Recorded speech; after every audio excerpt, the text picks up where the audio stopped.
দুটা কোম্পানীয়ে অসম চৰকাৰৰ লগত MOU কৰিব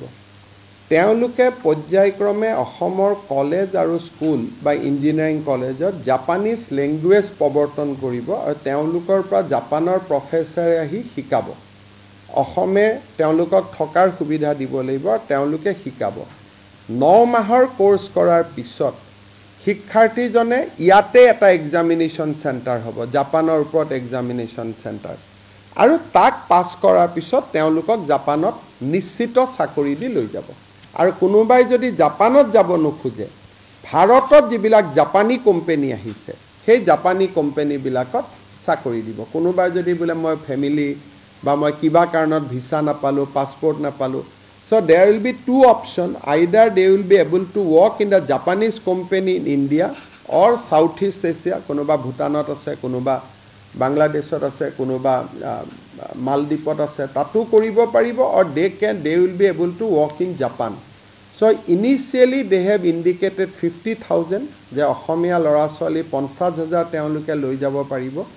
আৰু আমি যিমানখিনি সুবিধা ল'ব পাৰো সিঙ্গাপুৰৰ ইন্টাৰেষ্ট হৈছে নাৰ্সিংত তেওঁলোকে অসমৰ BSc নাৰ্সিং চৰকাৰী যিকেখন কলেজ আছে সেই BSc নাৰ্সিং কলেজ কেখনত তেওঁলোকে ইংলিশ কোৰ্সটো ইন্ট্ৰোডিউস কৰিব তেওঁলোকৰ এটা সিলেবাস থাকিব সিলেবাসটো আমি কৰিম আৰু এমবেচিয়ে যিমান লৰা ছোৱালী সেই সিলেবাসটোত পাস কৰিব সিঙ্গাপুৰ এমবেচিয়ে লৈ গৈ তেওঁলোকক সিঙ্গাপুৰত চাকৰি দিব অসমৰ পৰা 17 গৰাকী ছোৱালীক আমি পৰীক্ষামূলকভাৱে পঠাইছিলো মই আগত আপোনালোকক এবোৰ কোৱা নাছিলো সৰু কৈ মই যোৱা 3.5 বছৰত এবোৰ ইনিচিয়েটিভ লৈ আছিলো এইবাৰ মই যেতিয়ালৈকে ছোৱালীকেজনীক লগ নাপাম মোৰ মনত বিশ্বাস নাছিলে মই 17 গৰাকী ছোৱালীকে লগ পাইছো 2 গৰাকী মেঘালয় নাগালেণ্ডৰো আছে কিন্তু গুৱাহাটীৰ চেণ্টাৰতে তেওঁলোক পাস কৰা